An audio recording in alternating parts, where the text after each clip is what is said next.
Welcome to Wealth-Rise Stories, where clarity meets knowledge, and knowledge becomes financial power.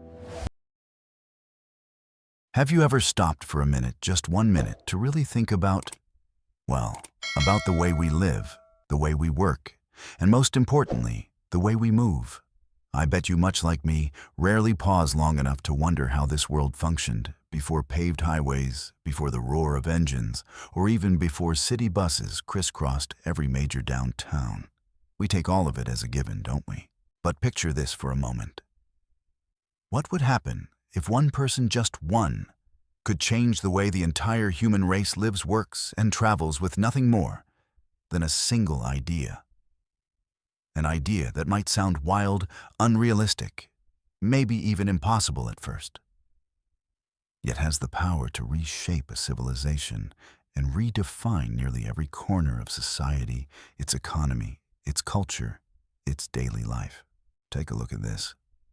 This was the world of our grandparents, of our great-grandparents. Feel that slowness, that isolation, the sweat of human labor, the smell of dirt, of livestock. Everything demanded enormous time and effort. A 20-mile trip could feel like a full-blown expedition. A farmer might spend his entire life within a 10 or 20-mile radius of where he was born. This was a world where distance was a real barrier, an invisible wall separating people, cultures, and opportunities. Imagine trying to get your child to a doctor in the next town over. That short trip might take an entire day, maybe several, depending on the weather and the condition of the dirt roads. And then, almost overnight, we found ourselves living in a completely different world. A planet in constant motion, interconnected like never before.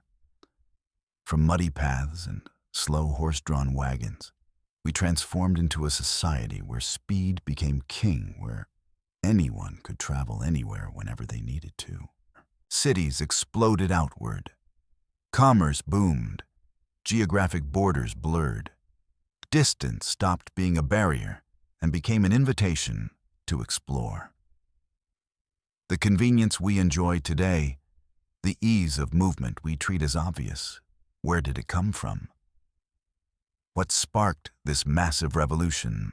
The man who reshaped it all, the man whose name became synonymous with innovation and the American dream, was none other than Henry Ford. This isn't just the story of a car. This isn't just the story of the assembly line. This is the story of putting the entire world on 4 wheels. Hey, when someone mentions Henry Ford, what's the first thing that comes to mind? Maybe the legendary Model T, the image of factory workers lined up along an assembly line, or a rigid industrial icon from a century ago. In most people's minds, he's the symbol of the industrial age, a name tied to cold, ruthless efficiency and the thunder of metal machines. But today, we're opening up the pages of his own writing an absolutely captivating autobiography titled Henry Ford's Own Story. And trust me, this isn't some dry book about dates, engines, or old manufacturing techniques. It's a doorway straight into the mind of a genius, the inner world of a complex, sometimes contradictory human being, someone who left one of the deepest marks on modern history. You know, I still remember what it felt like reading these lines for the very first time. It wasn't just absorbing information. It felt like stepping into the inner chambers of a man's thinking, his doubts, his frustrations, his painful failures, and his monumental victories. Inside these pages, we don't just meet an engineer or an entrepreneur. We meet an experimental philosopher, a man often lonely inside his forward-thinking ideals, and a father, a husband with worries and hopes that were deeply human. Our goal in this video isn't to passively read history. No, not even close. We're here to decode Ford's mind. We're going to break down how he approached problems, how he turned crazy ideas into reality, and how he built an industrial empire from the ground up, with nothing but unshakable belief in human potential and the power of process. Think about it.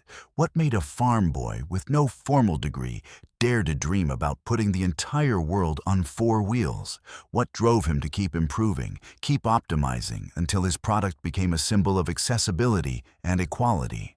We're not just searching for those answers. We're uncovering powerful lessons about relentless innovation, maximum efficiency, and creating real value that you can apply right now in this chaotic, fast-moving 21st century. Whether you're building a startup, leading a team, figuring out your direction as a student, or simply curious about how the world really works, I promise you, Henry Ford's story is still as relevant as ever. Because the principles he championed, simplifying to optimize, turning premium products into everyday essentials, constantly experimenting and improving through data, are now the backbone of countless modern industries, from software and AI to e-commerce and logistics. And I guarantee you this: by the end of this video, you won't just walk away with new knowledge about a great historical figure. You'll start seeing the world around you differently, from the smartphone in your hand, to the way a package shows up on your doorstep overnight, to the very way you work, organize your day, and solve your personal problems. You'll begin to notice the fingerprints, the intellectual legacy of Henry Ford everywhere, embedded in every workflow, every product, every system you interact with. And more importantly, you'll walk away with the mental tools to create your own efficiency, your own innovation, your own value in your everyday life. So what are we waiting for? Let's dive straight into the mind of this remarkable man, and together let's decode Henry Ford's own story. A story that doesn't just illuminate the past, but sheds light on the future that we're building each day. Hey guys, have you ever stopped and really asked yourself, what actually turns an ordinary person into a legend, into someone who changes the world we live in? Most of the time, those great stories don't start with skyscrapers or high-tech labs. They start with the most humble beginnings. And the incredible journey we're about to explore today, through the classic book Henry Ford's Own Story, is no exception. In the very first chapter of this special video, we're rolling the clock all the way back to a rough early Michigan in the mid-19th century, when the sound of birds still beat out the noise of machinery, and life was tied closely to the land. This is the story of Chapter 1, The Farm Boy and the Dream of Machines, where the very first seeds of an industrial revolution were planted in the mind of a boy named Henry Ford. Our goal today is to explore his childhood, to dig into that natural curiosity and fierce passion for mechanics that shaped the Henry Ford the world would later come to know. So come with me as your familiar storyteller, and let's turn the pages of the memories that Ford himself left behind. Picture a skinny farm kid, bright eyes, not particularly excited about heavy farm work. Instead of helping his father plow the fields or milk the cows, young Henry Ford was often found tucked away in a corner of the house, completely absorbed in a totally different world, the world of metal gears and precise movement. It was around 1876, when Henry was about 13 years old, that he received a gift almost no one could have guessed would ignite his mechanical genius: a pocket watch. For most kids, it would have just been a cool toy or a handy way to tell time. But for Henry, it was a mini-universe full of mysteries waiting to be unlocked. He didn't just want to know how it worked. He wanted to know why it worked. And so, as naturally as breathing, Henry started taking the watch apart. No classes, no formal teacher, just raw curiosity and a pair of skilled hands. He carefully separated each tiny component: the glass face, the hands, the interlocking gears, the tight wound spring, and the tiny jewels used as bearings. Can you picture that scene? A boy sitting in the middle of a pile of shining metal parts, like an explorer uncovering the ruins of an ancient civilization. What's even more remarkable is that after taking it apart, he patiently put it all back together, piece by piece, until the watch ran smoothly again. Sometimes it even worked better than before. Word got around fast, and soon the neighbors all knew about this kid who can fix watches. They started bringing their broken pocket watches and even wall clocks to Henry, and he kept sharpening his skills one repair job at a time. But here's the thing, it wasn't just about fixing stuff. Every time Henry took something apart and put it back together, he wasn't only learning how a watch was built. He was learning the principles of motion, of perfect coordination, of how individual parts come together to form a working system. That farm boy was training his mechanical mind, his ability to analyze problems and design solutions, foundational skills that would one day reshape an entire industry. It was as if he saw an entire universe inside that tiny watch where everything had a reason and a purpose. That was the beginning of a lifelong journey of discovery, in complete contrast to the precise little world inside. That watch was the harsh reality of farm life. The smell of damp soil, sweat, the labored breathing of horses pulling a plow, and those early mornings in the fields no matter the weather, that was Henry's daily life. And as he later admitted himself, he did not love it. Henry Ford wasn't lazy. His obsession with that watch proves that. The problem wasn't that he hated work, it was that he saw how inefficient and wasteful farm labor could be. He watched his father and the neighbors strain their bodies plowing, planting, harvesting by hand, and he silently asked himself, why does it have to be this hard? Isn't there a better way? Inside young Henry's mind, a deep conviction began to grow. Machines weren't the enemy. They were allies, tools that could free people from backbreaking physical labor. He believed that instead of burning out our muscles on repetitive, exhausting tasks, we should use our brains to build machines. Machines that one day could handle the heavy lifting and give people more time and energy to pursue things that truly mattered, to create, to think, to grow. This wasn't just some passing thought. It was a vision. And that vision took root deep in the heart of a farm boy. He dreamed of machines that could plow faster, harvest more efficiently, move goods more easily. That dream would later become the assembly line, the affordable Model T, and the very symbol of accessible, efficient transportation for millions of people. His dislike of farm work wasn't a sign of laziness. It was the spark that fueled his hunger for innovation, his burning desire to solve real everyday problems. Henry Ford didn't want to escape work. He wanted to escape unnecessary hardship. Sounds a bit ironic, doesn't it? The very world Ford wanted to get away from, the inefficient rural life he struggled with, was the same world that gifted him something priceless, a deep understanding of the needs and struggles of ordinary working people. Growing up among farmers, Henry didn't just see how hard they worked. He saw the limitations they lived with every single day. They needed better ways to move their crops to market. They needed tools to help them save time so they could spend more of it with their families or on themselves. They needed convenience, easier access to the kinds of improvements that city folks were beginning to enjoy. Because he was surrounded by these down-to-earth people, Henry Ford developed a core philosophy, a timeless vision. He didn't want to invent things only for the elite, for people with money. He wanted to build things that everyone could use, things regular people could actually afford. The idea of a car for every family didn't just appear out of nowhere. It was shaped by those early years watching his neighbors long for a life that was just a little easier, a little better. That empathy became one of his greatest competitive advantages. Plenty of other inventors had strong mechanical skills, but very few understood the everyday consumer as deeply as Ford did. He didn't look at a car and just see a machine. He saw a tool for freedom, a symbol of progress that any farmer, any working family deserved to have access to. The countryside wasn't just where he grew up physically, it was the greatest classroom he ever had for understanding customer psychology, real-world value, and what affordability truly means.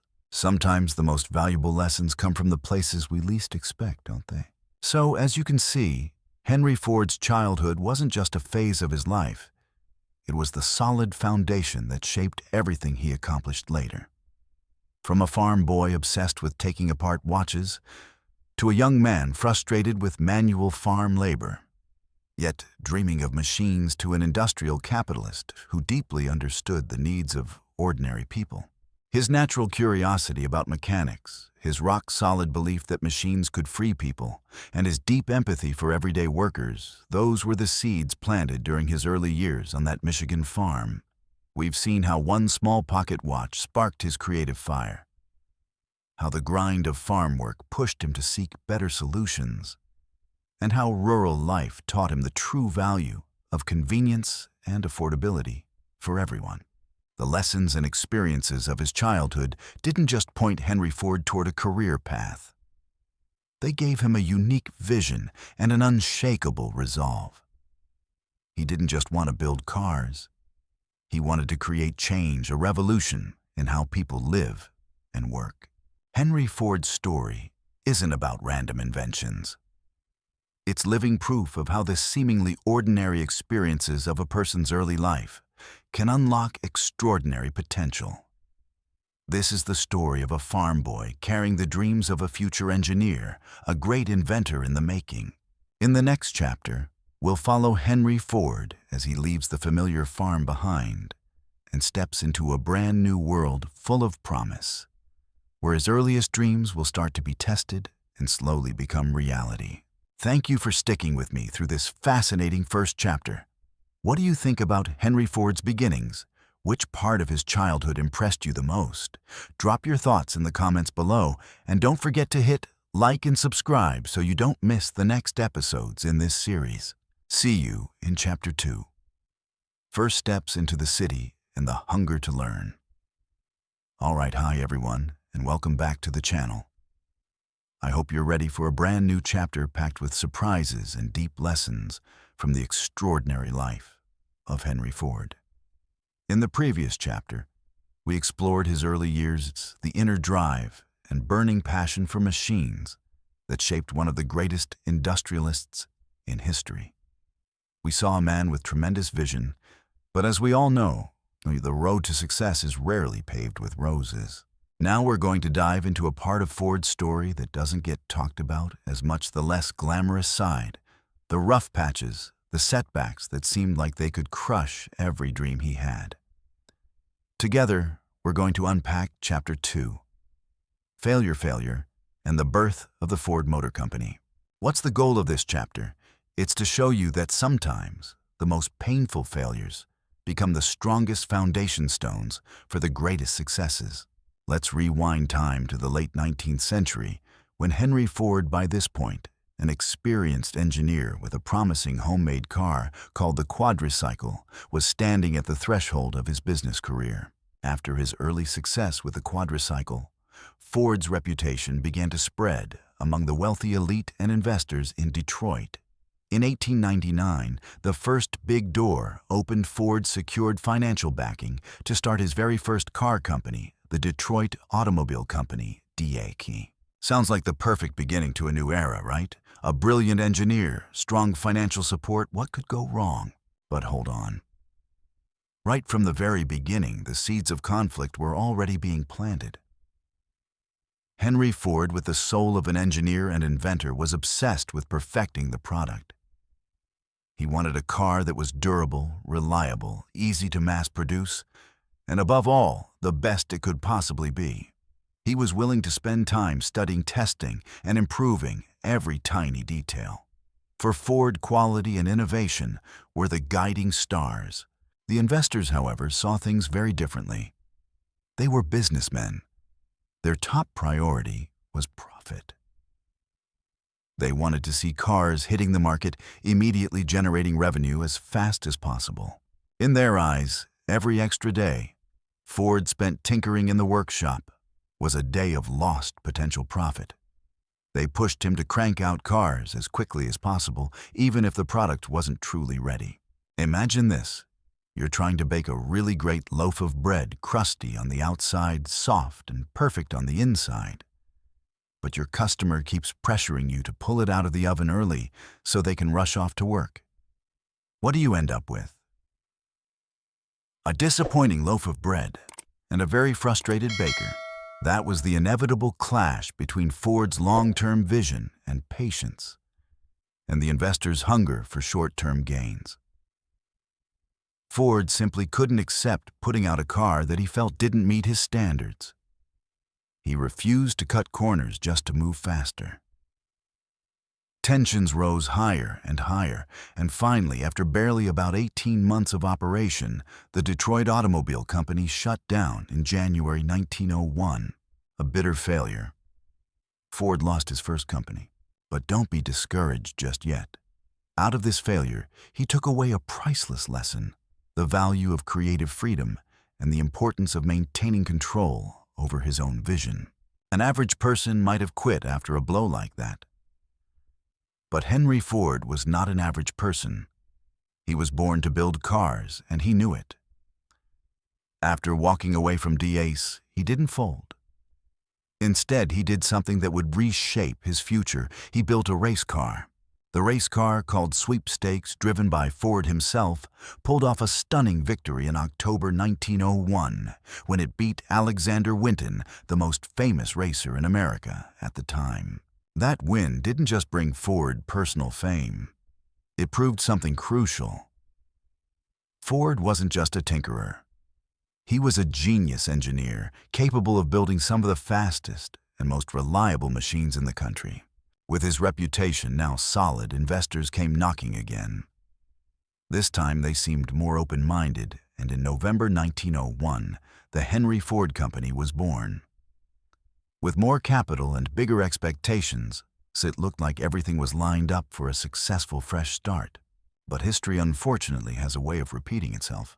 Despite the lessons from DACE, the same core conflict reappeared: the gap between Ford's long-term vision and the investors' impatience.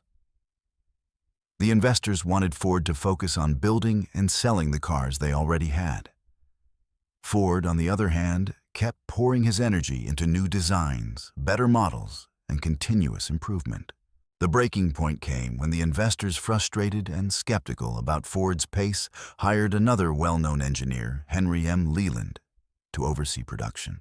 Just imagine you're the founder, the heart and soul of the company, and the people backing you bring in someone else to oversee your work because they don't trust your way of doing things.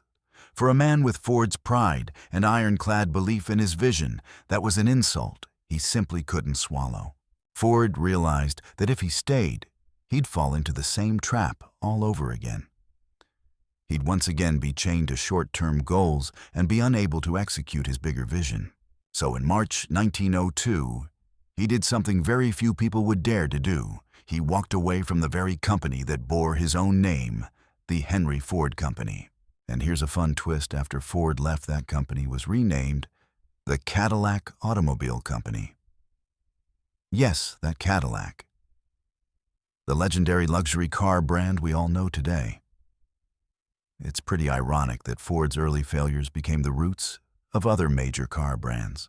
So why did Henry Ford, a technical genius, fail not once, but twice, with companies he himself founded? The core reason, my friends, wasn't a lack of talent or ideas. It was the unresolvable conflict between the founder's long-term vision and the investor's demand for short-term profits. Ford wanted to build an empire, a great production system, a car for the average family. He looked far beyond monthly sales numbers. He understood that to get there, he needed time investment in research and development and patience to perfect the product. For him, quality and innovation were non-negotiable foundations. The investors, on the other hand, wanted fast payback and quick profits. They had no interest in planting an orchard when they could just pick wild fruit right away. They stared at quarterly financial statements, not at a vision of transforming an entire industry. And this is a timeless lesson in the startup world. So many founders today face the same challenge. You might have a groundbreaking idea, a huge vision, but your investors may want you to pivot for quick revenue or push you down a safer, smaller path just because it looks better in the short term. Henry Ford was stubborn, but that stubbornness was part of his genius. He refused to compromise his vision. He believed in what he was building, and he knew the only way to truly succeed was to stay loyal to the path he had laid out, even if it meant losing not one, but two companies.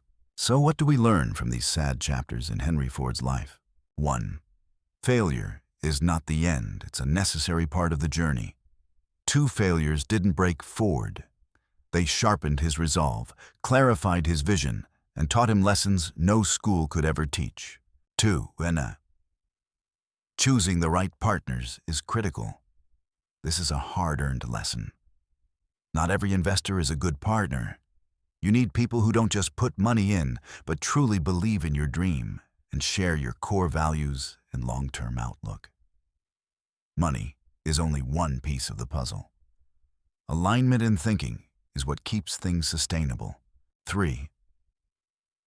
Stay committed to your long-term vision. Don't trade your big dream for short-term pressure. Sure, you may need to be flexible at times, but never let go of your core beliefs and ultimate goal. Henry Ford walked away from 2 companies with his own name on them because he refused to sacrifice quality and innovation for quick profits. And that conviction is exactly what led to his massive success later. 4. Every stumble is a lesson. From Diak, Ford learned he needed creative control. From the Henry Ford Company, he learned he needed partners who truly trusted and supported his vision, instead of trying to replace or restrain him.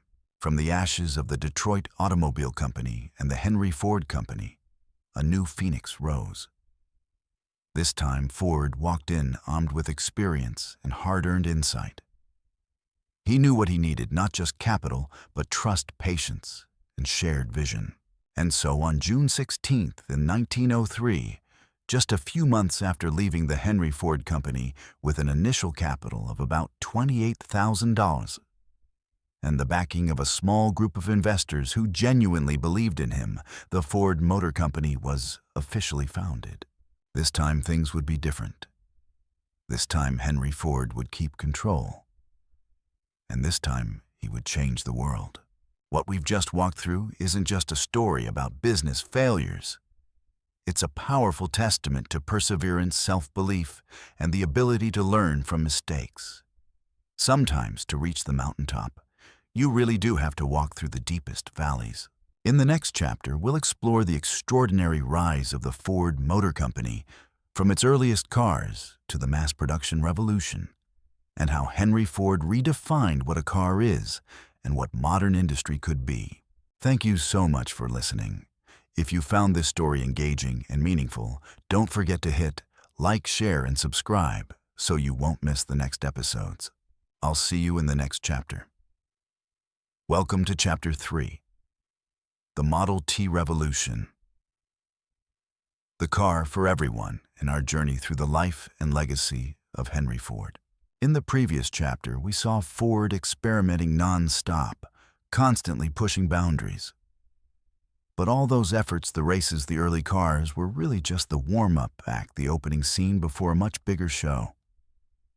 A show that would forever change the way we live, work, and move. Now imagine a world without cars.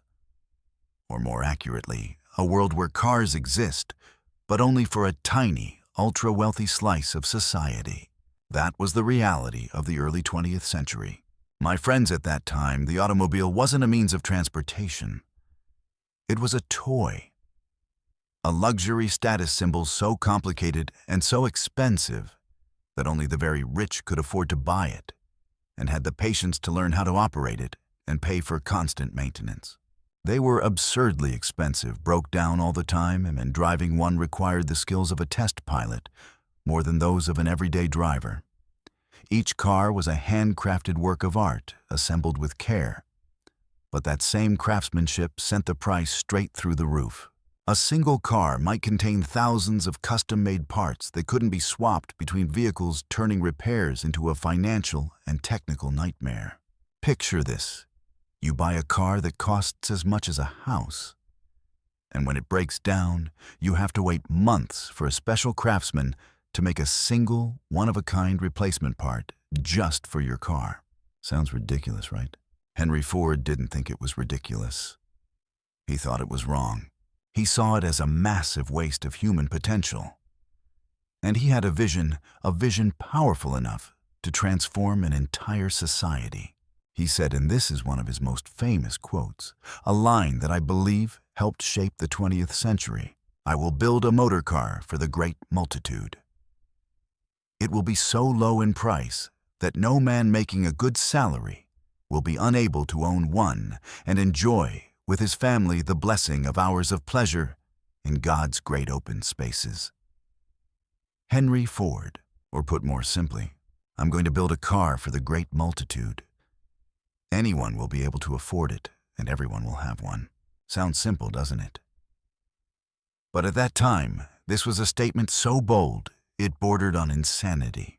While other manufacturers were focused on building fancier, faster cars for the upper class, Ford wanted to build a car for everyone. For farmers, factory workers, homemakers, the people whose lives would be completely transformed if they could move freely. This wasn't just a business goal, it was a deep social philosophy. Ford believed that freedom of movement was a basic right, not a privilege. He understood that owning a car wasn't just about getting from point A to point B. It was about expanding a person's world. It helped farmers get their goods to market faster. It allowed families to visit each other more easily. It opened doors to opportunities that had previously been shut by geography and distance. So how do you turn that crazy vision into reality? The answer comes down to two key ideas we still rely on today: simplification and standardization. Let's break these down. Ford didn't want a car that was overly complicated. He wanted a car that anyone could learn to drive after a short time. A car you could repair yourself with some basic tools. That meant stripping away unnecessary features, cutting out the overly fancy parts that didn't actually matter. The Model T was designed with a stunning level of simplicity. It had only a handful of controls, easy to understand and easy to operate. There weren't endless color options, in fact. For a long time, you could get your Model T in any color you wanted, as long as it was black. Why black? Not because Ford lacked taste, but because black paint dried the fastest, which sped up production and lowered costs. That's a perfect example of simplifying in the name of maximum efficiency. Now let's talk about standardization, the real game changer. Before the Model T, most car parts were made individually by hand, which meant they weren't truly identical. If something broke, you'd often need a custom-made part specifically for your car, or the mechanic would have to hand-fit a replacement. Henry Ford flipped that entire system upside down. He embraced the idea of interchangeable parts. That meant every part of a Model T was produced with high precision, identical from piece to piece, and could be installed in any other Model T. Think about the difference this makes. If your headlight breaks, you don't wait months for a craftsman to build a unique headlight just for your car. You buy a standard headlight and bolt it on. If something goes wrong in the engine, you can swap out a specific component instead of replacing the whole engine. This standardization became the foundation of the mass production revolution that we'll dive into more deeply in the next chapter. It allowed cars to be built faster, cheaper, and crucially made repairs far easier and more affordable for everyday people. Thanks to the powerful combo of simplification and standardization, Ford was able to slash the price of the Model T from over $850 at the beginning, around $25,000 in today's money, down to under $300 within just a few years. That's incredible. It meant that an average factory worker could buy a car with just a few months' wages. The Model T wasn't just a product. It was a statement.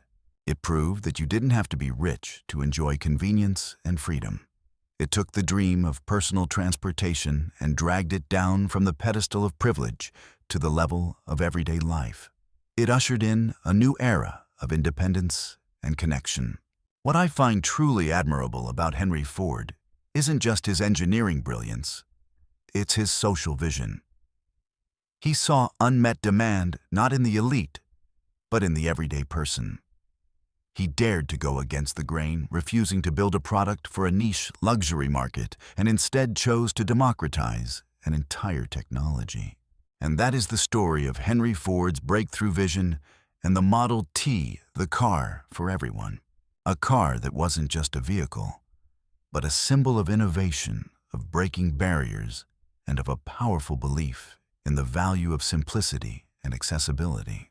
In the next chapter, we'll explore how Ford turned that vision into reality on a scale the world had never seen before, with another revolutionary invention, the assembly line. Stay tuned. Welcome back to the channel where we peel back the pages of history and uncover the minds that changed the world. If in Chapter 3 we explored Henry Ford's bold vision of a car for everyone, then today we're diving deep into the soul of the Ford empire.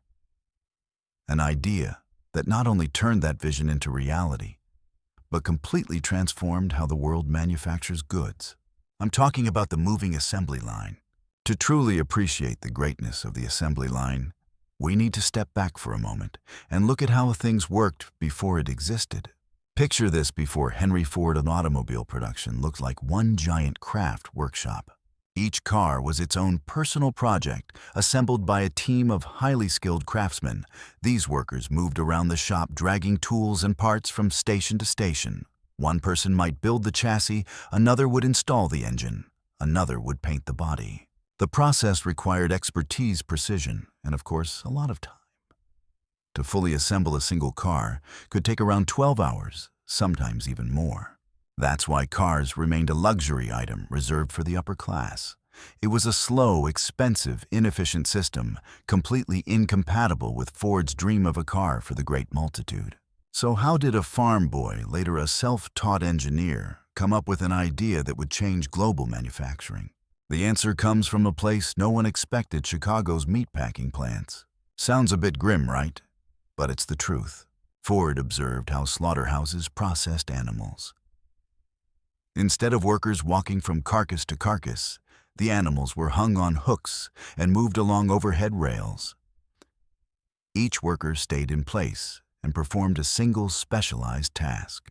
From this, an idea flashed into Ford's mind. What if we reverse this process for building cars? Instead of workers going to the product, let the product come to the workers. Turning theory into reality. Ford and his team brought this idea to life at the Highland Park plant in 1913. They created a system where individual car parts were assembled in sequence, while the chassis slowly moved along a conveyor. Each worker stayed at one station performing a single specialized task as the car passed by. This wasn't just a reshuffling of a workshop. It was a revolution in thinking. Hyper-specialization and bringing the work to the worker rather than the worker to the work created an effect no one thought possible. And the results? Nothing short of astonishing. As I mentioned earlier, assembling a Model T used to take around 12 hours, but with the new moving assembly line, that number dropped to just 93 minutes. Let that sink in. From nearly an entire workday down to under 2 hours. This wasn't just a new number, it was a seismic shift in efficiency. A productivity explosion unmatched in manufacturing history. Within a single year, Ford was producing over 260,000 Model Ts, a figure that had previously been unthinkable. More productivity meant what exactly? Lower prices. By being able to manufacture millions of cars more efficiently than ever before, Ford slashed the price of the Model T from $850 in 1908, about $25,000 in today's dollars, down to around $260 by 1925. A simple chart would show Model T prices plummeting over the years, while Model Ts start appearing everywhere, on roads, in driveways, in family albums. The Model T went from a luxury machine to the car the average American family could own, exactly as Ford envisioned. It brought personal mobility to millions, opened new roads, reshaped how people lived, worked, and played. This moment marked the birth of something we now call Fordism. Fordism wasn't just about the assembly line. It was a full-blown philosophy of production and consumption built on three pillars. 1. Mass production. The assembly line made it possible to produce huge quantities of identical goods at low cost. 2. High wages. Ford shocked the world in 1914 by offering workers $5 a day, nearly double the average wage. This not only attracted the best workers, it turned them into potential customers. 3. Mass market. By making products cheap enough for everyone to buy, Ford fueled a consumer economy and helped build America's growing middle class. I often think of Fordism as a double-edged sword. On one hand, it delivered incredible efficiency, lowered prices, brought convenience to the masses, and helped create a new middle class. On the other hand, it had a darker side. The repetitive, hyper-specialized tasks could be monotonous, draining the creativity and pride artisans once had in their craft. Some said assembly line workers sold a piece of their soul for the sake of efficiency. It was a trade-off maximum productivity in exchange for monotonous work. But whether we love it or hate it, there's no denying the impact it became the gold standard for modern industry. From home appliances to electronics, clothing to fast food, the principles of the assembly line spread everywhere. Every object you use today, from the phone you're watching this on to the desk you're sitting at, to the bus you ride to work, carries the imprint of this revolutionary idea. The assembly line wasn't just a manufacturing method. It reshaped society, the economy, and the culture of consumption. It put products in the hands of millions, built a new middle class, and forever changed how we think about labor and value. But the story of Henry Ford doesn't end with the assembly line. With enormous power and influence, did he always make the right decisions? What challenges did he face as his empire grew? And how did he adapt to a world that was constantly changing? We'll uncover all of that in Chapter 5, where we explore the lesser-known sides of Ford's life and career. Don't forget to like, share, and subscribe so you don't miss the next chapter. See you there. Welcome back to the channel where we explore great stories, world-changing ideas, and timeless lessons together. Today we're going to dig into a defining moment in business history, a decision so bold that many people at the time called it madness, but which ultimately became one of the greatest genius gambles of the 20th century. We're talking about Chapter 5 of Henry Ford's own story, the $5 day. You know, when I first read about this famous $5 a day wage, I honestly wondered, what's the big deal? $5 doesn't sound like much. But then you step back into 1914. At that time, the average daily wage for an auto factory worker was around $2.34 a day. Doubling that to $5 wasn't just a small adjustment, it was a bombshell. It was an economic earthquake that shook American industry and society to its core. So what made Henry Ford, a man known for his precision, his hard-nosed calculations, and sometimes even his harshness, decide to do something that looked so charitable? It bordered on unbelievable. This wasn't just some random act of kindness. Behind it was a deep business strategy, a vision that went far beyond what most factory owners of his time could even imagine. To really understand Ford's genius, we have to rewind a bit and look at what was happening inside his plants before that decision. Ford had already revolutionized production with the Model T assembly line. You remember right? Each worker focused on one small, repetitive task. That approach slashed production time and cost, but it came with a serious downside. Imagine you're one of those workers on the line. Same motion, same sound, hour after hour, 8, 9, 10 hours a day, 6 days a week. The monotony, the boredom, and the pressure of keeping up with the line turned the job into a brutal test of both mind and body. So what happened? Employee turnover at Ford was through the roof. It's estimated that in 1913, Ford had to hire about 52,000 workers just to maintain a stable workforce of around 14,000 people. Think about that for a second. You have to hire 4 people just to keep one. The cost of constantly training new workers, losing experienced ones, and watching productivity suffer was a massive burden. Nobody wanted to stay long-term. Nobody was motivated to do better. It was a vicious cycle. Boring, exhausting work led to high turnover. High turnover drove up costs and dragged down productivity. Low productivity made the work even harder for those who stayed. With the instincts of both an engineer and a businessman, Ford couldn't accept that kind of waste. He knew there was a major bottleneck choking the potential of his factory, and that bottleneck wasn't in the machines or the production line. It was in the people. In that context, on January 5th, 1914, Ford announced a stunning decision. He was raising the minimum daily wage from $2.34 to $5, and at the same time, cutting the workday from 9 hours down to 8. The reaction shock. Newspapers called him crazy. Other factory owners were furious, accusing Ford of wrecking the labor market.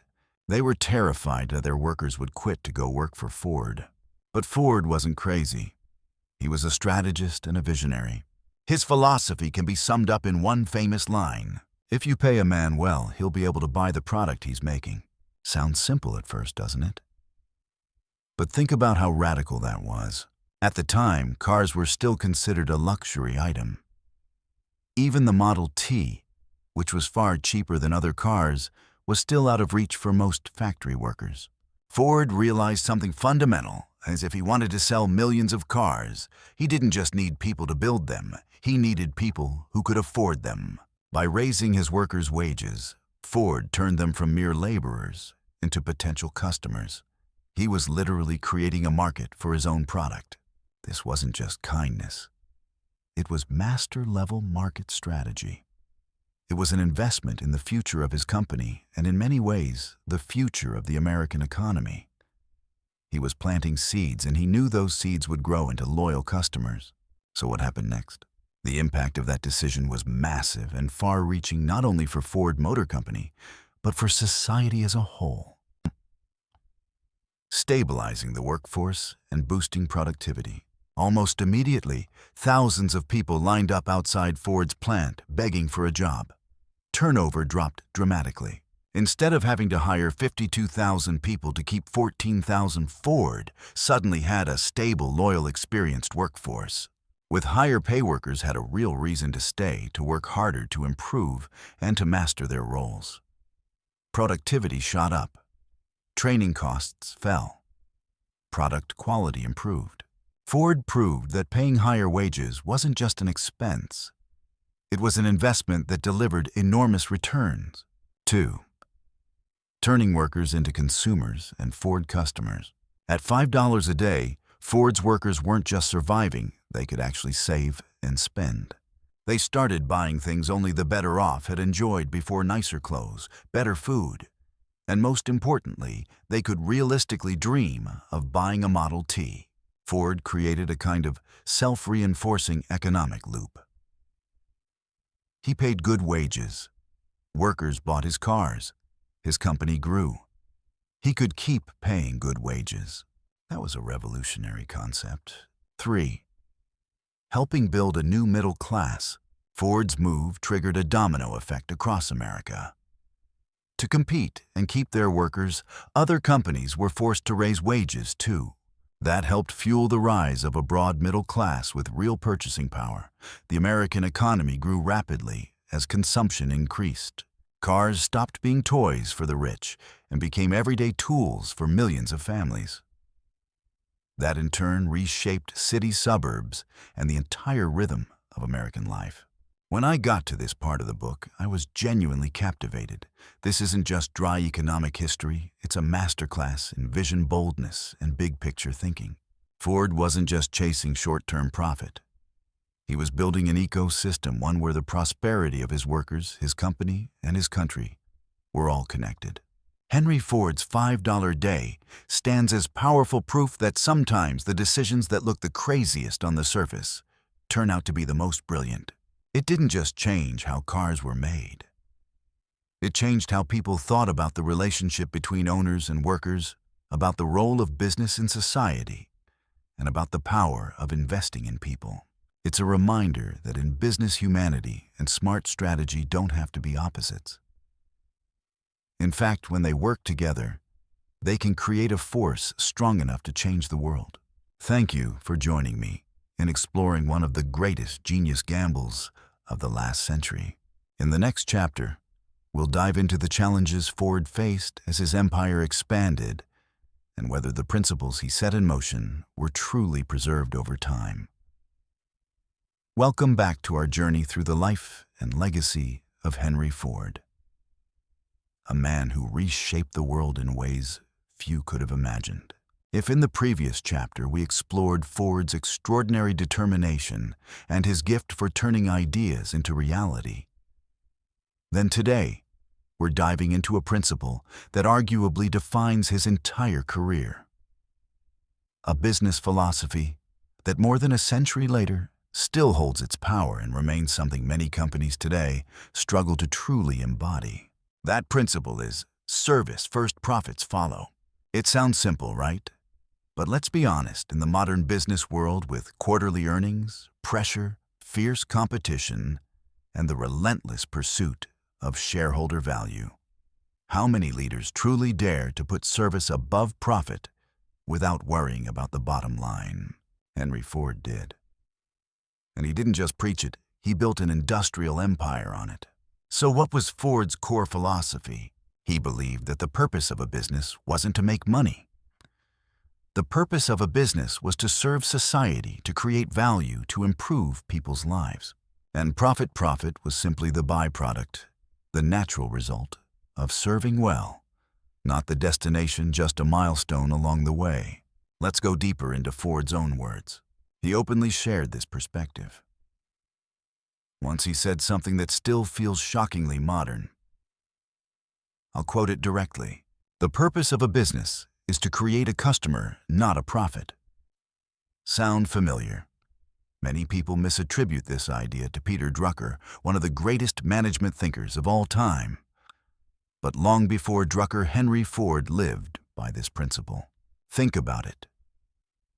If your focus is creating a customer, someone truly satisfied, someone whose problem you've solved, someone who trusts the value you deliver, then profit will follow naturally. That customer will return. They'll recommend you to others, and your business will grow sustainably. Ford once said, another line I've always found powerful: money is like an arm or a leg, use it or lose it. This wasn't just about spending money wisely. It revealed how Ford viewed profit itself. Money wasn't something to hoard. It was a tool for reinvestment, innovation, and expansion of service. If you didn't use money to serve better, to create more value, then that arm would eventually weaken and you'd lose the chance to grow. Nothing illustrates this philosophy more clearly than the story of the Model T. The Model T wasn't just a car. It was a symbol not only of automotive innovation, but of Ford's entire business worldview. At the time the Model T debuted, it was already a revolution, reliable, easy to repair, and far more affordable than the luxury automobiles of the day. Demand skyrocketed. Ford Motor Company could barely produce enough to meet the market's hunger. According to traditional economics, what should you do when demand exceeds supply? Right, raise the price to maximize profit. That's what most companies did. That's what Ford's competitors did. But Ford did the exact opposite. Here's the extraordinary part. Even when the Model T was at the peak of its popularity, when demand was far beyond supply, Henry Ford repeatedly lowered the price. You heard that right? He kept lowering it, again and again. In 1908, the Model T cost around $850. By 1916, it had dropped to $360. And by 1925, unbelievably, it was only about $200. Why would he do that? This wasn't charity. This was strategic genius rooted in the philosophy of service first. Ford wanted every American family to afford a car. He didn't want cars to be luxury toys for the wealthy. He wanted them to be everyday tools, practical, essential, empowering. His goal was freedom, mobility, and opportunity for everyone. And by lowering the price, he made that happen. Lower prices expanded the market massively. Millions of people who once considered car ownership impossible suddenly could buy one. Demand skyrocketed even further. This exploding demand allowed Ford to push mass production even harder, refining processes, cutting waste, improving efficiency, reducing costs. And those lower costs allowed him to lower the price again, a positive feedback loop. So what was the result? Ford Motor Company didn't just outsell every competitor. It built a level of customer loyalty that was almost unheard of. People trusted Ford. They saw that he wasn't just trying to squeeze money out of them, he was genuinely trying to improve their lives. And because he chose to serve first, the profits came in waves, not from price gouging, but from massive volume and the love of millions of American families. So what's the lesson here, and why does it matter today? The first lesson is about building a sustainable brand. A truly lasting brand isn't built on flashy marketing or even a great product alone. It's built on the core value you deliver.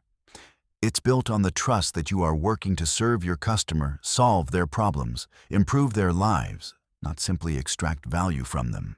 Ford put accessibility first, and that won him generations of loyalty. Today, consumers are smarter, more discerning, more empowered. A company chasing short-term profit at the expense of service will eventually lose its foundation. We've seen it again and again. Companies that nickel and dime customers, cut corners, cheapen their products, or ignore customer experience might make quick money. But they lose trust, lose loyalty, and eventually lose relevance. Ford's philosophy reminds us that the true wealth of a business lies not in its quarterly profit, but in the number of customers it serves well. Profit is vital, it keeps the business alive. But it is not the true mission. It is the fuel that lets you continue serving. Imagine you're a startup founder today. Do you have the courage to look beyond this quarter's revenue? To build a product or service that truly delivers breakthrough value, even if it means lower margin in the short term? Are you willing to lower the price in your own way? Make your product more accessible, more useful, or even free at first, so you can build a loyal community and a massive market.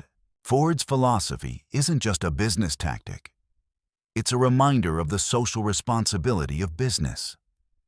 A great company doesn't just enrich its founders, it enriches the society it serves. When you serve society, society rewards you with sustainable prosperity. Henry Ford didn't just build factories.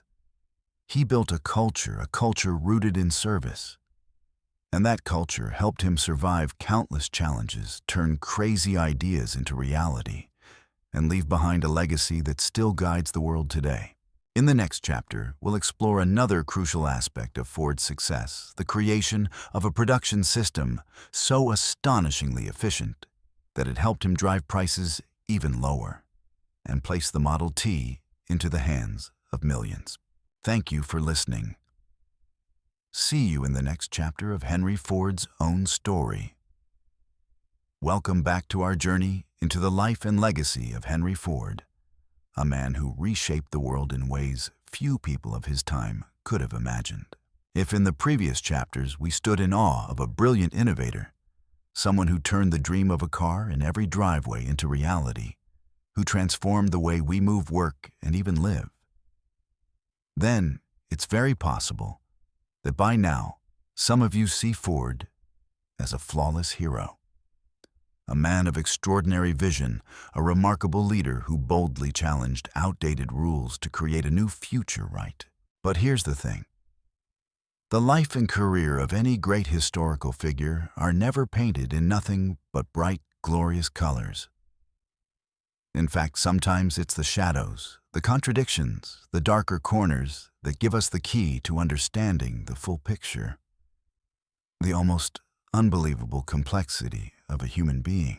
Today, in Chapter 7, The Dark Side and Paradoxes of a Genius, We're going to take an honest look at the controversial sides, the bad decisions, and the deeply troubling prejudices of Henry Ford. Our goal isn't to sit in judgment from the safe distance of history. It's to see him more completely, more humanly, as a flesh and blood person with brilliant gifts and undeniable moral blind spots, with towering achievements and also serious, harmful mistakes. We'll start with one of the saddest and most shocking stains on Henry Ford's personal history, his anti-Semitic writings in the Dearborn Independent. As you may know, Ford wasn't just a legendary automaker. He was also the owner, and in practice, the unofficial editor-in-chief of a newspaper called the Dearborn Independent, which he bought in 1919. To me, the fact that someone with Ford's enormous influence owned a newspaper says a lot. It tells us he didn't just want to sell cars. He wanted to shape minds. He wanted to share his personal views and beliefs with a wide audience. He wanted his voice heard not only in industry, but in social and political life as well. And unfortunately, from 1920 to 1927, the Dearborn Independent published a series of deeply disturbing, hate-filled articles. These articles were later collected into 4 volumes under the title, The International Jew, The World's Foremost Problem. Just hearing that title feels heavy, doesn't it? So what was in those writings? They were packed with extreme anti-Semitic conspiracy theories claiming that Jews were secretly behind global plots, that they controlled world finance, caused wars, and corrupted society's morals. Imagine the most extreme conspiracy content and hate speech you might see online today, but printed in a newspaper owned by one of the richest and most powerful men in the world at that time, and distributed nationwide. Hearing this, you might ask yourself, how could someone smart enough to revolutionize global industry, someone so inventive in one domain, believe and spread ideas like that? There's no simple, satisfying answer. Some argue he was influenced by the anti-Semitic currents that were popular in parts of Europe and even in the US back then, that he believed in distorted studies and baseless theories without ever truly questioning them. Others suggest that even in a brilliant mind, there can still be deeply rooted conservative corners prejudices absorbed from childhood and early environment that go unchallenged for a lifetime. Maybe Ford's immense confidence in his own judgment and intuition traits that made him so powerful in business also made him blind and stubborn when it came to confronting evidence that contradicted his beliefs. These writings weren't just some random personal opinions tossed out on a small platform. They had tremendous reach.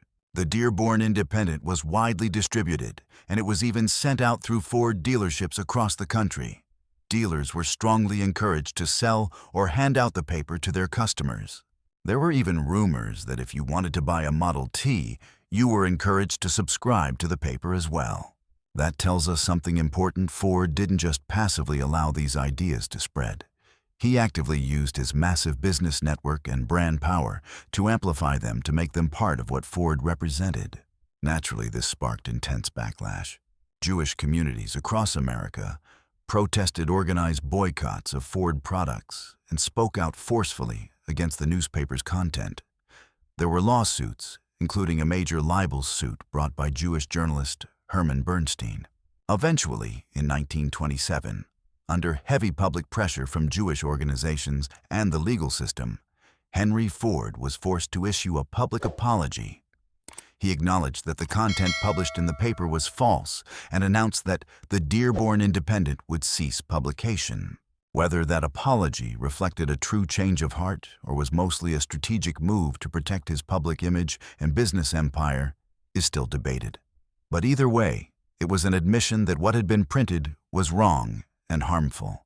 For me, this is a chilling reminder that even people with extraordinary vision, people who have changed the world in profoundly positive ways, can still harbor dangerous, hateful prejudices.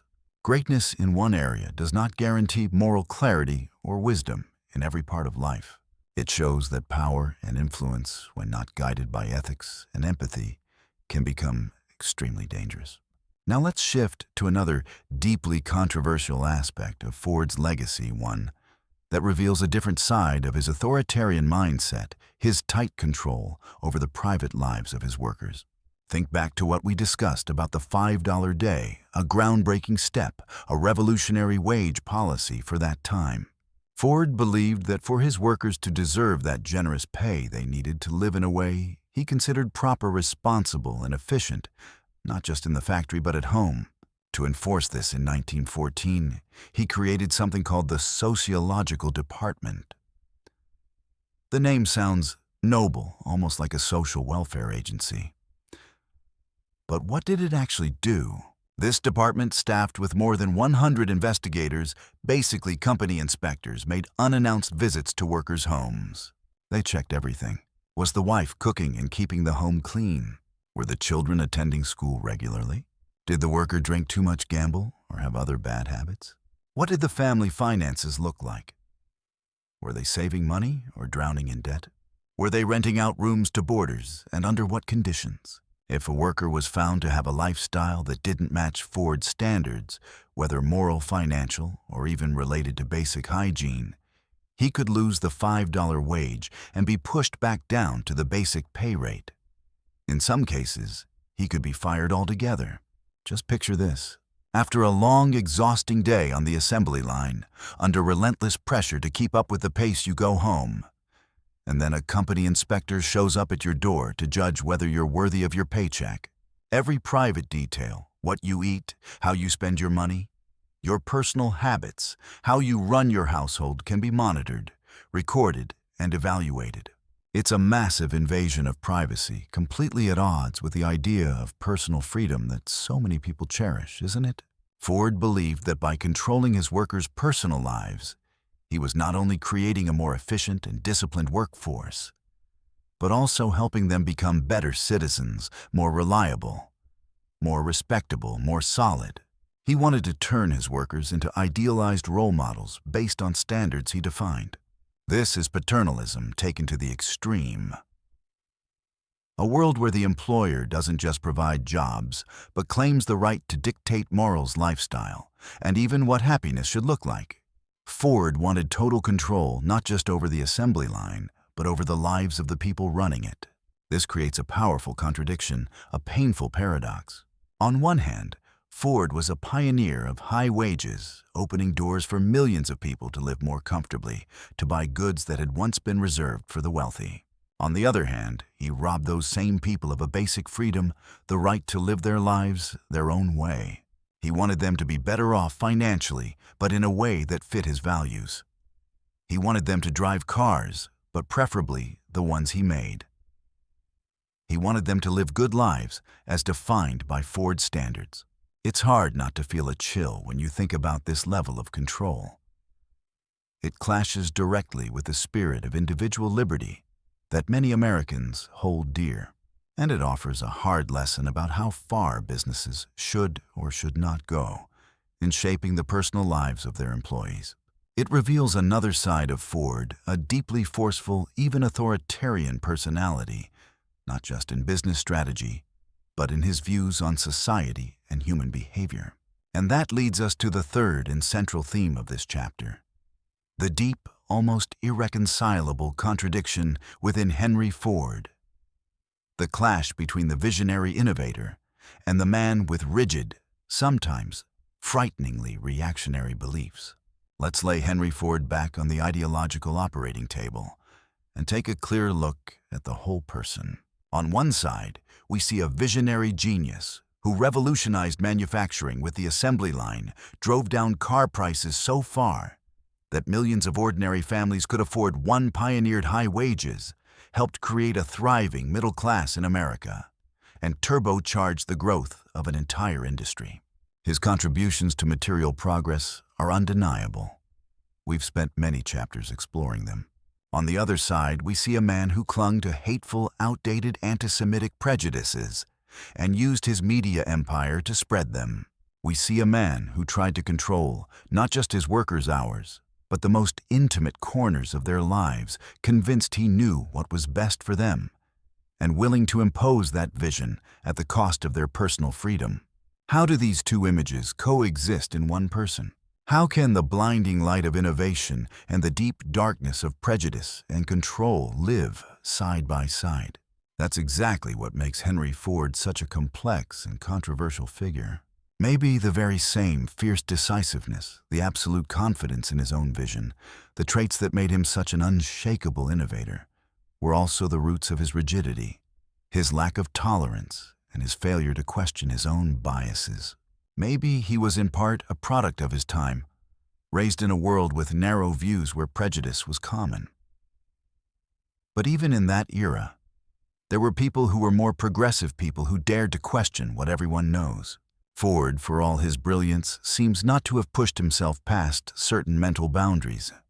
He could imagine the future of industry, but he struggled to imagine equality, diversity, and personal privacy as core values worth defending. That tension really makes me think. For me, looking at these sides of Henry Ford isn't about tearing him down or denying his enormous contributions. On the contrary, it allows us to see him more honestly, more fully, more humanly. He wasn't a perfect saint, and he wasn't a total villain. He was a human being with extraordinary strengths, dazzling genius, and also serious flaws and dangerous prejudices. He was shaped by his time, and at the same time he reshaped that time in powerful ways. This contradiction reminds us of something important about how we look at history and at people. Greatness does not equal perfection. A person can change the world in incredible ways and still carry shadows we need to acknowledge and confront, only when we're willing to look at both the light and the dark. The brilliance and the failures. Can we truly understand what are the depth, complexity, and lessons of a human life? So there you have it. This has been a frank look at the lesser-known, less frequently discussed sides of Henry Ford. I hope that after this chapter, you now see him in a more nuanced, multidimensional way as both a groundbreaking innovator and a man with controlling conservative and sometimes dangerous beliefs. A man full of contradictions, just as the title of this chapter suggests. In the next chapter, we'll step back and look at the whole journey from his early struggles and first ventures to the building of a vast industrial empire. And finally, to the complex legacy he left behind for future generations.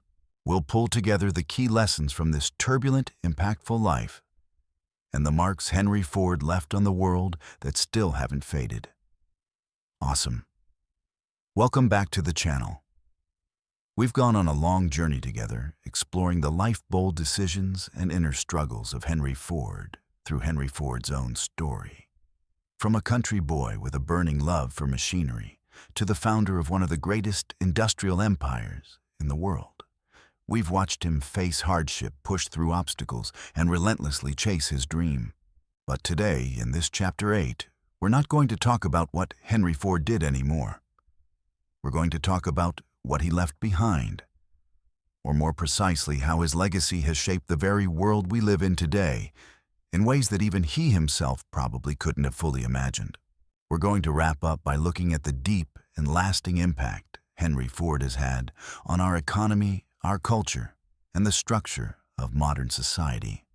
Let's take a look at how the world we live in still carries Ford's fingerprints all over it. Welcome back to our exploration of Henry Ford and the extraordinary legacy he left behind. If in the previous chapters we dug into how he built his empire, then now let's step back and look at the bigger picture.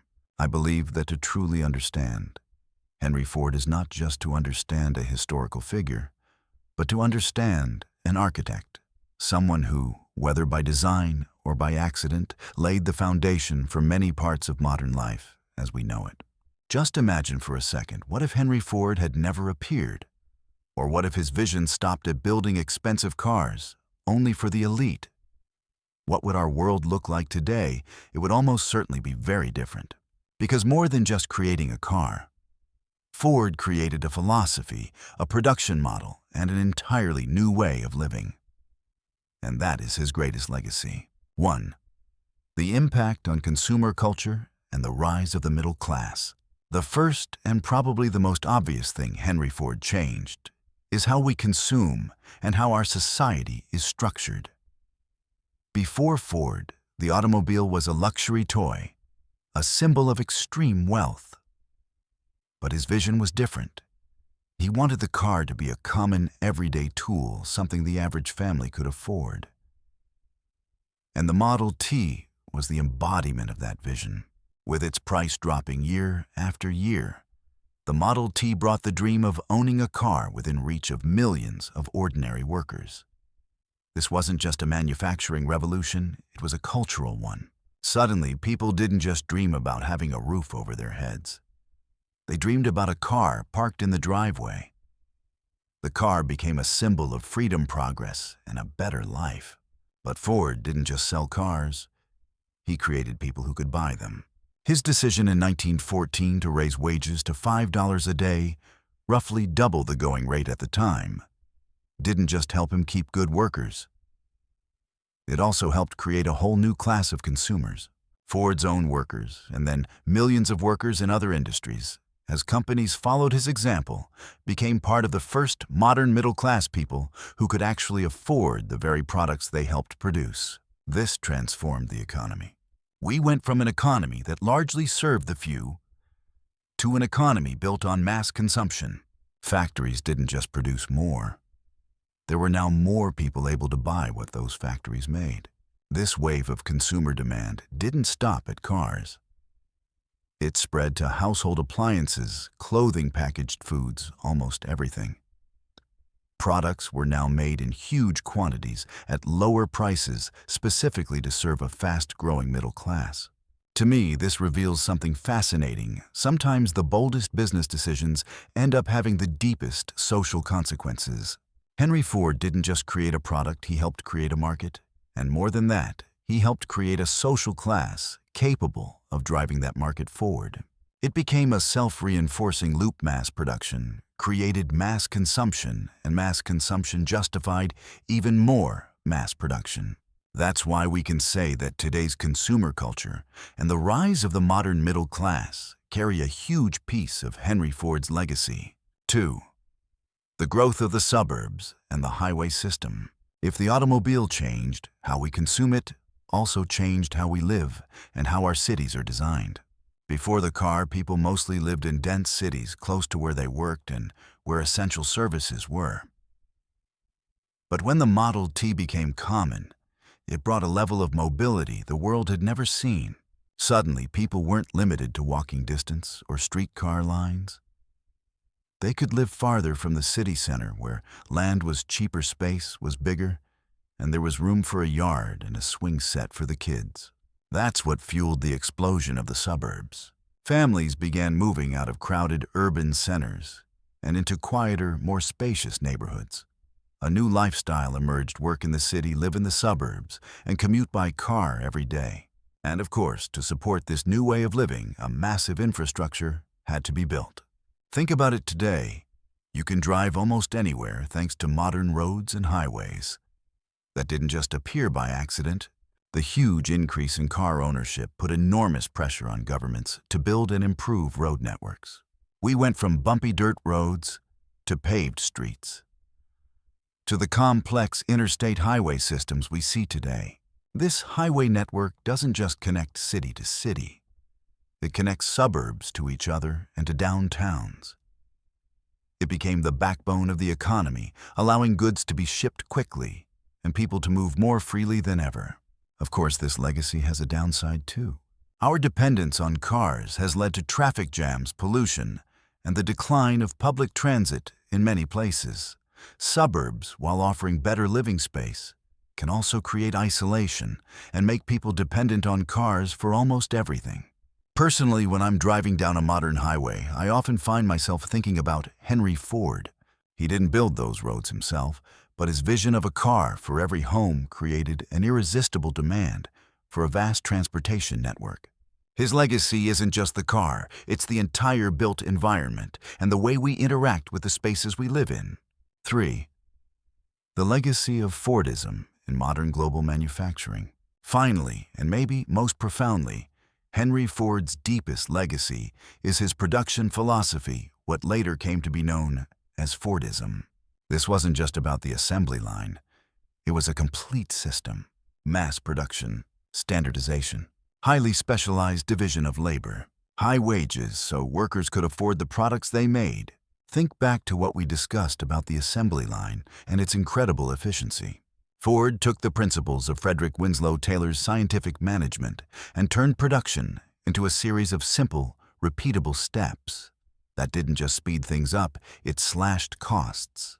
But Fordism didn't stay inside Ford's plants. It spread rapidly and became the default model for almost every manufacturing industry on the planet. Look at anything you use today, your smartphone, your laptop, your kitchen appliances, the packaged food in your pantry, even the clothes you're wearing. Almost all of them are produced using the core principles of Fordism. An assembly line, even if now it's heavily automated. Standardized parts. Large-scale production to bring costs down.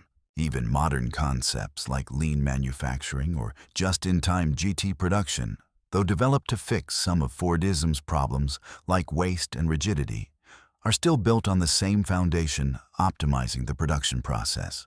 Global supply chains where components are made in multiple countries and assembled somewhere else are another extension of that logic. Maximize efficiency, maximize specialization, minimize cost. This legacy isn't just about machines and processes. It's about a mindset. How do we produce the most as fast as possible at the lowest cost? And how do we get those products into the hands of as many people as possible? That's the engine behind the economic growth and prosperity we've seen throughout the 20th century and into the 21st. What amazes me is that even as we enter the age of AI and robotics, the spirit of Fordism is still alive. We're still trying to optimize, standardize, and automate production to make it more efficient. Henry Ford didn't just build a factory, he built a template for modern industrial civilization. So when we zoom out and look at the big picture, Henry Ford's legacy goes far beyond a car brand or a single invention. It's a tapestry woven from the threads of consumer culture's social structure and production principles that are now embedded in the DNA of the modern world. From the affordable car that helped create the middle class, to the reshaping of our suburbs and highways, to the production philosophy that guides factories across the globe, Henry Ford left a mark that simply doesn't fade. He wasn't just an industrialist. He was a revolutionary who changed how billions of people live. Of course, like every revolution, Ford's legacy has its controversies and dark sides. Our dependence on cars has created environmental and urban challenges. Fordism, for all its efficiency, has been criticized for turning work into monotonous, repetitive labor. But none of that erases the magnitude of his vision or the scale of his impact. I hope that through this chapter, you've gained a broader sense of how one person can reshape an entire world. The next time you drive down a highway, buy a mass-produced product, or walk through a quiet suburban neighborhood, take a moment to remember Henry Ford and the legacy he left behind. This is a story of creativity, relentless drive, and the incredible power of a single idea at the right moment in history. In the previous chapters, we've gone deep into the turbulent life and career of Henry Ford, a man who not only put America on wheels, but also reshaped the entire idea of production and consumption. We've talked about his far-sighted vision, his almost stubborn persistence, and the costly lessons that came from his failures. But you know we don't read just to know. Knowledge becomes priceless only when we turn it into action, when it becomes a compass for how we actually live. Ford wasn't a philosopher. He was a man of action, a hard-nosed realist who was always looking for ways to turn ideas into reality, to turn the complex into the simple, and to turn big dreams into tangible products that ordinary people could actually use. So today, I want to throw you a challenge. A 7-day action plan I like to call Think Like Ford. This is not some magic formula that will turn you into a billionaire in a week. It's a roadmap to start changing the way you think, the way you approach problems, and the way you create value in your life, and work by applying the same spirit of innovation and efficiency that Ford lived by. Are you ready? Let's reinvent your thinking. Days are 1 and 2. Simplify Cut 50% of the friction from your life. Let's start with one of the core principles behind Ford's massive success simplification. You probably think immediately of his legendary assembly line, where a complicated task was broken down into hundreds, even thousands, of simple, repeatable steps. But that philosophy doesn't just apply to a factory floor, it applies to every part of life. Your challenge for these first 2 days is this: pick one process, one task, or even one habit in your life or work that feels complicated, time-consuming, or draining. Then commit to finding a way to make it at least 50% simpler. Sounds crazy, right? How am I supposed to simplify half of that? This is exactly where you need to think like Ford. Ford would never accept a bloated process. He would look at every step, every tiny detail, and ask, is this really necessary? Is there a better way? Can I remove this completely? Here's how to do it. 1. List the steps. Write down every single step in that complicated process. It could be how you prepare your weekly reports, how you plan meals for your family, how you process emails every morning, or even how you clean your house. Be specific. 2. Question every step. For each step, ask yourself, why am I doing this? Could I remove this entirely without hurting the final result? Can I combine this with another step? Can I automate this? Is there someone else who could do this faster? Well, this man to do better than me. 3. Cut boldly. Don't be afraid to eliminate things that feel familiar but don't actually add value. You might realize you're sending way too many unnecessary internal emails, or that you're doing a bunch of redundant steps when prepping a project. The goal is to cut 50%. If you really can't cut 50% of the steps, then aim to cut 50% of the time it takes. A small example from my own experience.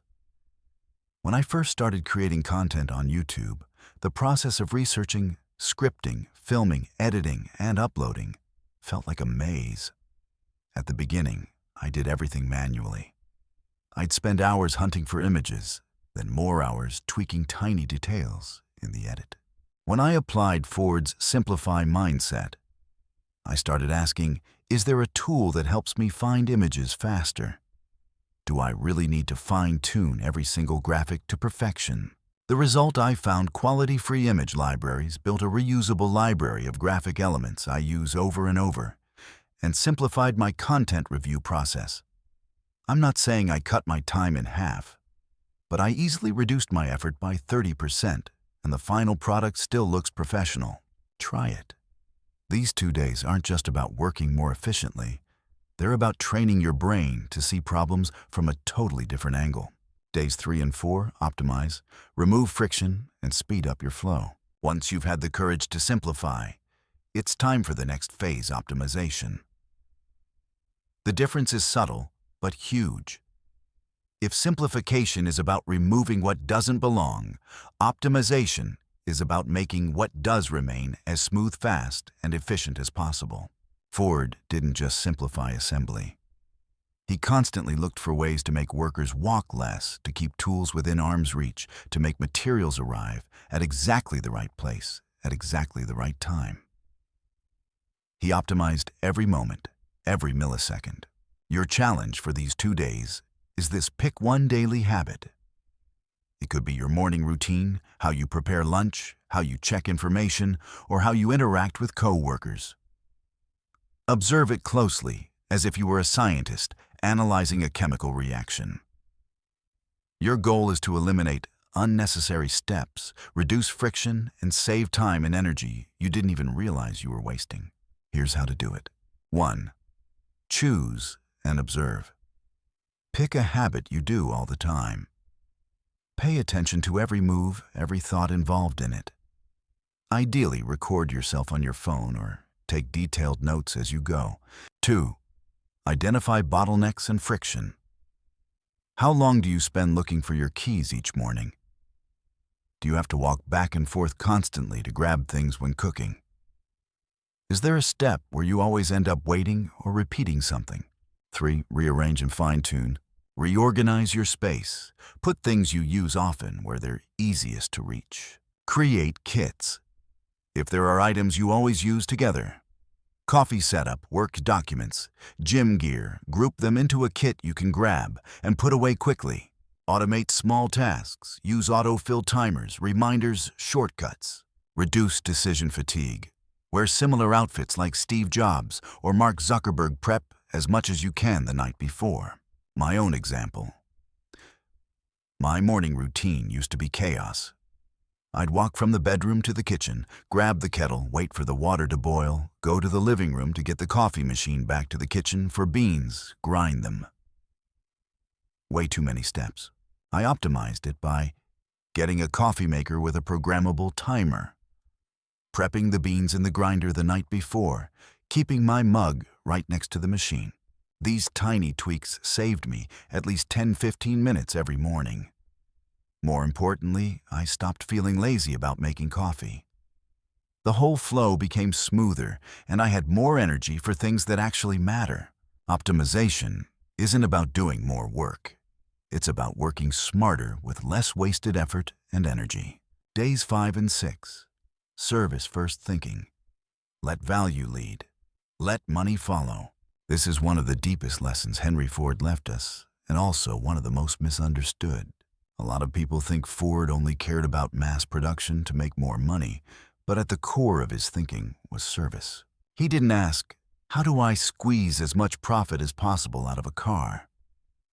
He asked, how do I make a car so affordable and so useful that every American can own one?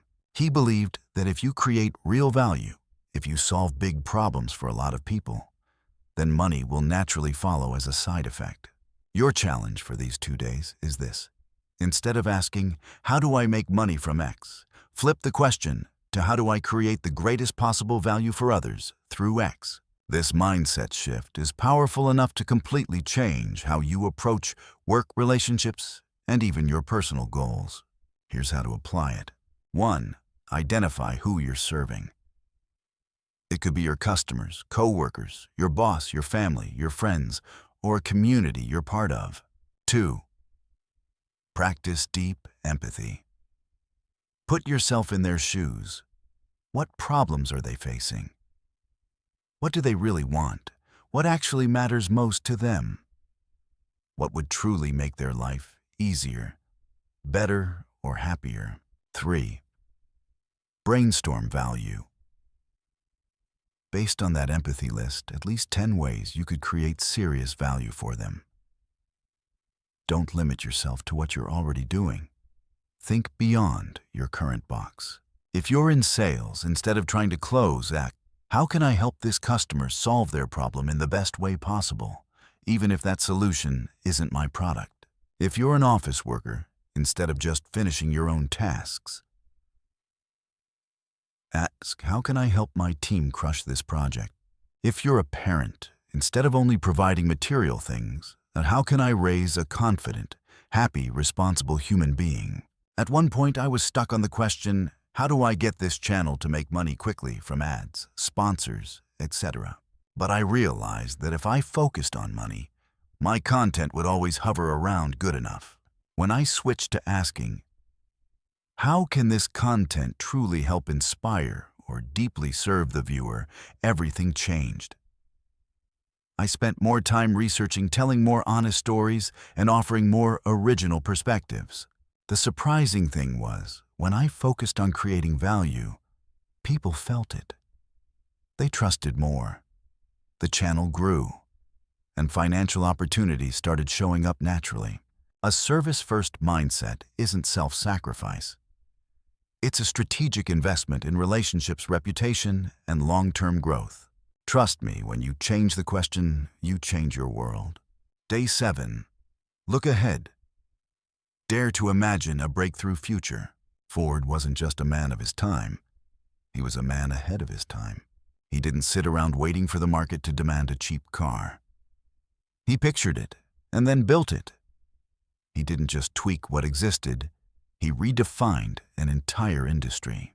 In today's fast-changing world, the ability to look ahead, spot emerging trends, and be willing to innovate is a matter of survival. Your challenge for this final day is this: set aside a full, uninterrupted hour. No phone, no email, no distractions. Sit down and think about the future of your industry or of a field you care about. Imagine a breakthrough, a revolution that could happen in the next 5, 10, even 20 years. Do it in a structured way. 1. Create a quiet space. This is non-negotiable.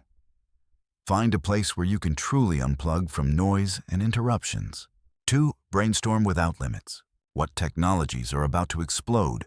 AI, blockchain, biotech, clean energy, AR, VR. How will human needs change? Lifestyle, work, entertainment, education. Which old business models are likely to be broken? What seems impossible today, but could realistically happen in the future? Go wild here. 3. Imagine a Model T of the future. Just like Ford turned the car from a luxury toy into a mass product. Ask yourself, is there a product, service, or idea that could do something similar in your field? Something that radically simplifies, democratizes, or makes something widely accessible in a way no one's thought about yet. 4. Write and map it out. Sketch your ideas. Write out different scenarios. Don't judge them. Don't edit. The goal is to unlock your creative flow, not to be right. When I think about the future of content creation, I don't just think about new platforms or AI tools that help me write scripts. I imagine a world where content is personalized at a deep level for each viewer, based on their emotions, preferences, even their mood in that moment. I imagine creators that aren't even human AI personalities that can learn, respond, and evolve emotionally with viewers. That makes me reflect on how I build my personal brand. I need to build something AI can't easily copy: authenticity and real emotional connection.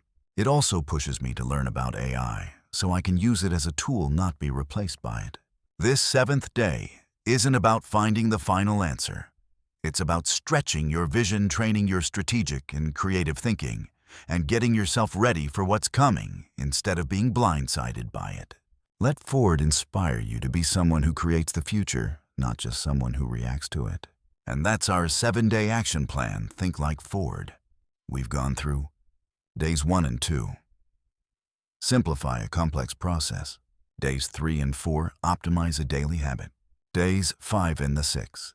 Service first thinking by asking the value question. And day 7, look ahead by envisioning a breakthrough future.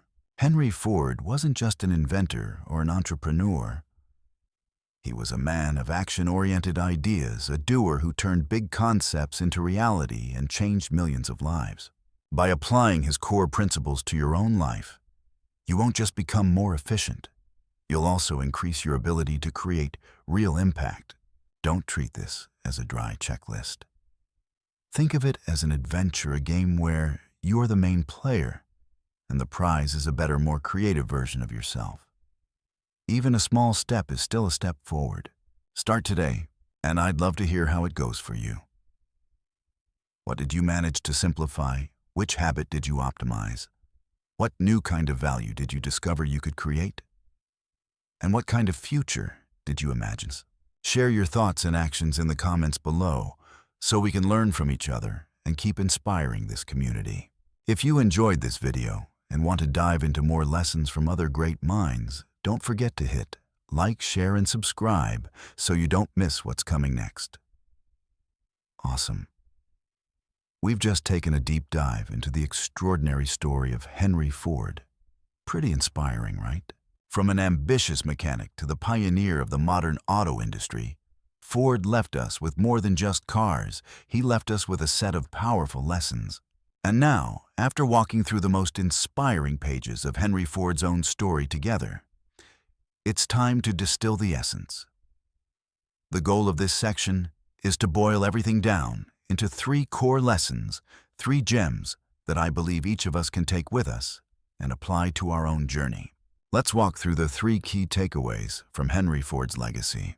Key point number 1, a vision for the many. Great success comes from serving the masses, not the few. If there's one thing Henry Ford proved beyond a shadow of a doubt, it's the power of a vision aimed at the everyday person. From the very beginning, when cars were still luxury toys for the ultra-wealthy, Ford wasn't dreaming about building the fastest, most luxurious machine he could sell to a tiny group of rich buyers.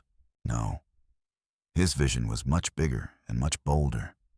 He wanted to build a car for everyone. He wanted it to be durable, easy to use, and most importantly, affordable enough that an ordinary factory worker could own one. You can see that this wasn't just a business goal. It was a life philosophy. Instead of chasing huge profits on a small number of units, Ford focused on creating massive value for a huge number of people. He was willing to accept a smaller margin on each car in exchange for a gigantic volume of sales. And history proved him right. The Model T became a symbol of the democratization of transportation, kicking off a whole new era and completely changing how we live, work, and connect. In today's world where startups are popping up everywhere and big corporations are constantly reinventing themselves, the question is always, who are you serving? Or more specifically, how many people are you really solving a problem for? The more people you serve, the bigger your potential impact and the more value you can create. Look at the giants of the tech world: Google, Facebook, Amazon. Every one of them built their empires by providing essential convenient services to millions, then billions of people. They don't serve a tiny niche of elites, they serve the masses. To me, that's a crucial lesson for anyone nurturing a business idea or even just a personal project. Don't only chase the small, exclusive slice of the pie. Dare to dream bigger. Look at what the majority of people actually need and figure out how to deliver real value to them. When you serve the many will reward you with trust, loyalty, and long-term success. Key point number 2. Efficiency is a responsibility. Cutting waste, time, materials, effort is one of the best ways to create value. The second big lesson from Henry Ford, one he turned into both a personal and professional creed, is this: efficiency is a duty. It sounds a little dry, maybe even rigid at first. But think about it. Ford understood that waste, whether it's wasted time, wasted material, or wasted effort, is the enemy of value. He didn't just see it as bad business. He saw it as a misuse of society's resources, something that simply shouldn't be tolerated. Reading his story, you can see how obsessed he was with eliminating anything unnecessary. He constantly pushed to improve processes, from rearranging factories so materials flowed in a straight line, to standardizing parts, to cut assembly time. The moving assembly line, that revolutionary idea, wasn't just about speed. It was about optimizing every micro movement of the worker, every second a part traveled from one station to the next. He transformed car manufacturing from a slow, craft-based process into a lean, relentless system. The result: better products, more consistent quality, lower prices, and faster delivery to customers. Millions of Model Ts rolled off the line at speeds and costs no one had thought possible before. And this lesson doesn't just belong on the factory floor. It belongs in our personal lives too. Are you wasting time on things that don't truly matter? Wasting energy on toxic relationships or bad habits? In your day-to-day work, are there processes, routines, or steps you could streamline or cut entirely so you get the same or better results with less effort? Efficiency isn't about doing more things. It's about doing the right things in the smartest possible way. It's about finding the shortest, cleanest path to your goal and clearing out everything that slows you down.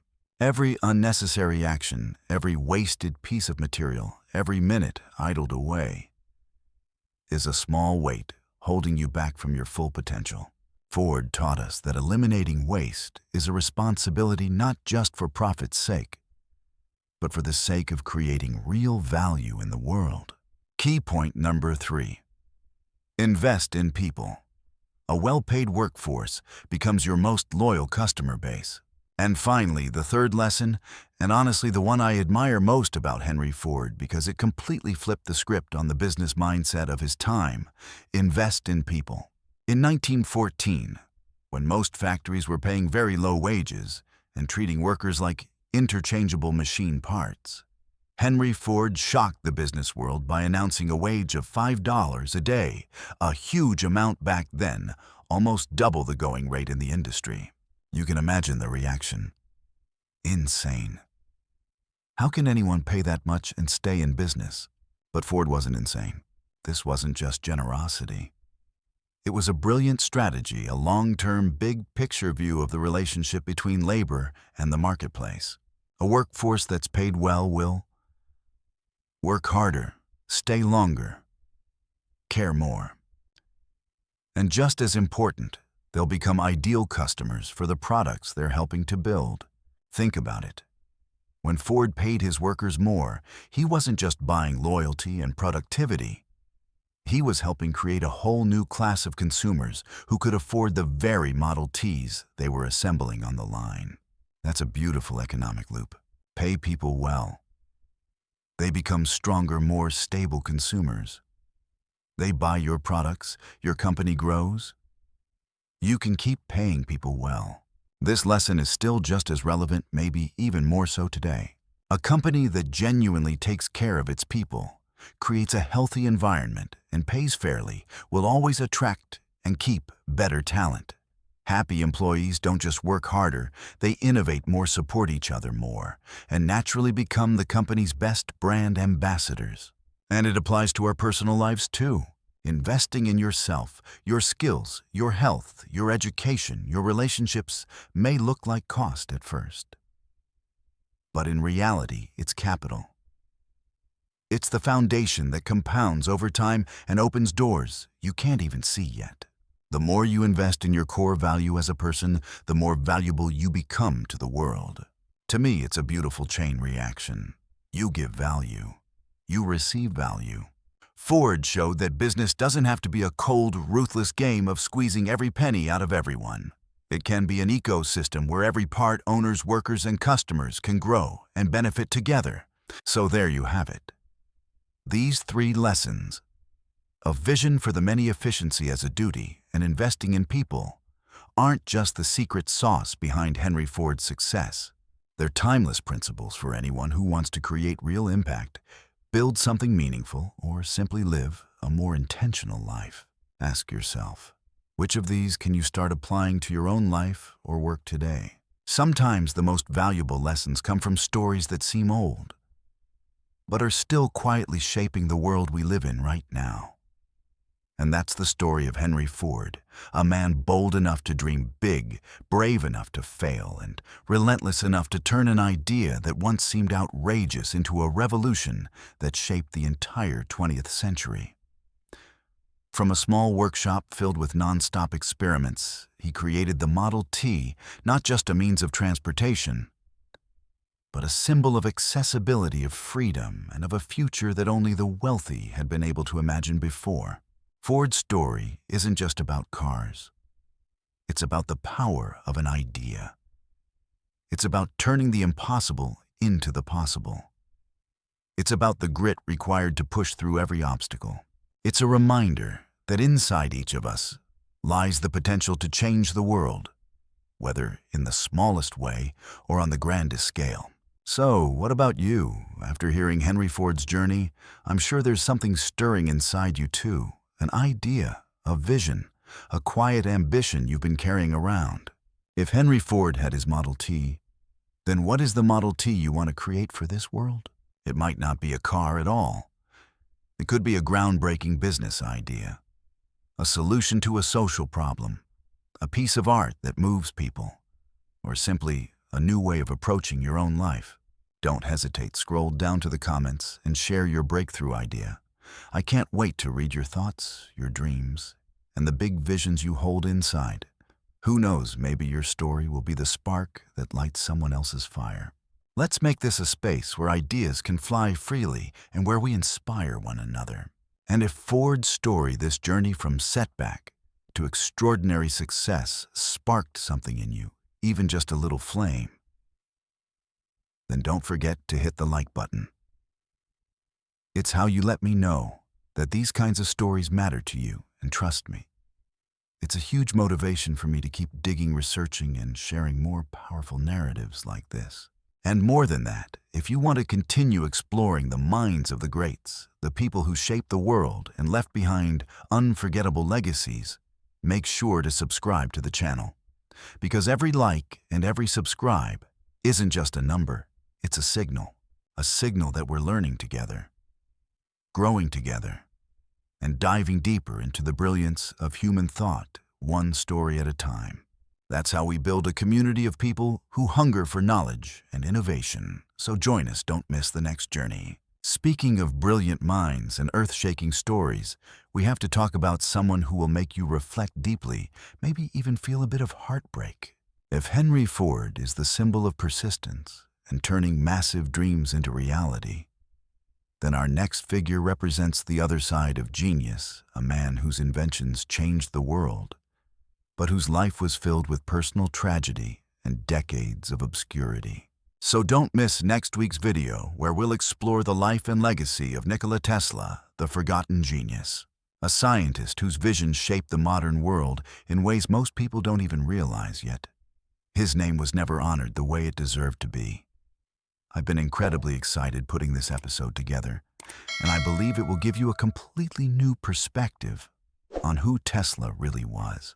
Make sure you turn on the notification bell so you don't miss a single moment of this dramatic and deeply meaningful story. Thank you for spending your valuable time with me on this journey into Henry Ford's life. Keep dreaming, keep creating, and never stop believing in the power of big ideas. I'll see you next week as we step into the world of Nikola Tesla. Goodbye for now, and stay bold. Keep that breakthrough spirit alive.